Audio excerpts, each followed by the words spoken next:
The Final Destination franchise has a total of 5 films, and another one is being added in May of this year. Throughout this franchise, you see many different characters fall to the scheming plans of death for trying to avoid their fate. A plane crash, a pileup on Route 23, a roller coaster from your nightmares, a disaster of a race, and a bridge collapse that was waiting to happen. They all, from the outside looking in, truly look like unfortunate accidents, and as you know, one lucky person is chosen to receive a premonition to potentially save their friends and everyone else. However, I wouldn't call them too lucky, because once they do save everyone, their process continues throughout the entire film of them receiving clues to try and save the people who were supposed to die. But I have a bit of a theory that may be a stretch, but I wanted to share it anyway. What if every single protagonist in the Final Destination franchise is receiving premonitions and clues to not save people, but to become death's own personal weapon to make sure that everything goes to plan? I know you're already like, that doesn't make sense.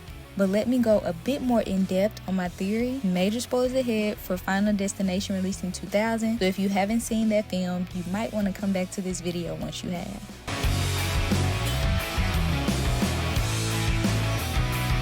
So my theory is that the reason why the main protagonists are used as Death's weapon is because Death needs a red herring, like a bit of a distraction, and someone to help in real life to complete its true design. Death is an entity of sorts, so it can't do everything when it comes to having people meet their fate without it being obvious. Yeah, it can slurp up water, but it can't pick up a knife and have it hovering in mid-air until it stabs the person it's supposed to stab. I believe that Death sends these people those premonitions and clues because it knows human nature. If you had a premonition about the tragic death of you and everyone else around you, you wouldn't just accept your fate and brush it off. You would try to stop it or avoid it at any cost because you want to live. That is what Death is expecting. So I believe that what we see in every film is how these characters were supposed to die anyway, and Death continues to use the main protagonist to make sure that everyone is at the right place at the right time. I'll give you an example of what I mean by using the first Final Destination released in 2000.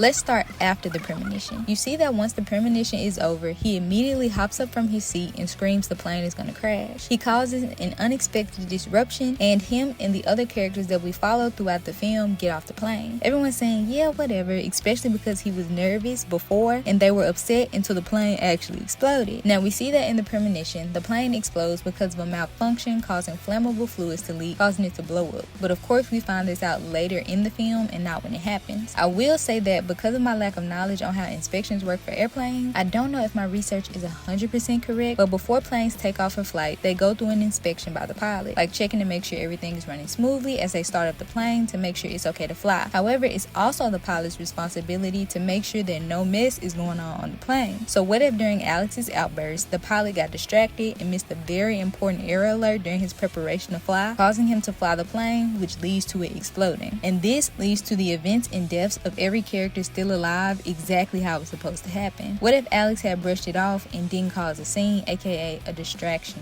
for Death? We used to see it all the time in a Disney Channel show that used to air called That's So Raven. Every time Raven would get a premonition of something bad happening, that would lead her to trying to stop it, and that leads her to causing it and then having to fix what she caused. Yes, it always works out in the end for her, but what if she just did nothing? Would it have happened? Or was her actions of trying to avoid the premonition that led her to causing it a part of fate's plan this whole time? And that's the point I'm making with the chosen main protagonist of the Final Destination franchise. We always wonder who or what is sending these premonitions to the main protagonist and why. It's Death itself, and how we see all of these characters die is simply how they are supposed to die. Why is it that Alex is always there every time someone dies, causing them to be in the right place at the right time for them to meet their fate? He's trying to stop people from dying because of the clues he receives, and yet him being there causes everyone to be in the right place at the right time. Hey, that's not true all the time. You're right, it's not. But let's say you're playing a first-person shooter zombie video game. I know, very specific. Are you going to always use the same weapon, or the weapon that best fits the occasion for you to survive? This is the same case with Death. The first death outside of the plane explosion is his friend Todd's death. Everyone labeled it you know what if you've seen the film, because he had just lost a lot of his friends in a plane explosion, so everyone blamed it on depression. There will be no further investigation, especially because there were no signs of anyone breaking in the house or suspicions on the parents. That was an easy kill for Death. But what about Valerie? How did Alex showing up to her house help Death? Well, it made made her anxiety worse. She was very on edge before he showed up, and he made it worse by showing up. Maybe she thought he was a bad omen of some sort, or that maybe he was causing it somehow. I'm not exactly sure. Once the agent showed up to take Alex away, it's like she had a sigh of relief, but it was still lingering in the back of her mind. At that point, she would do anything to soothe her anxiety. She even threw out the tea she made for herself because she happened to pick up a mug that had the high school's name on it. She poured herself some vodka with ice to calm herself, and that's what caused her glass to crack and leak the vodka all over the place. It was a downward spiral from there.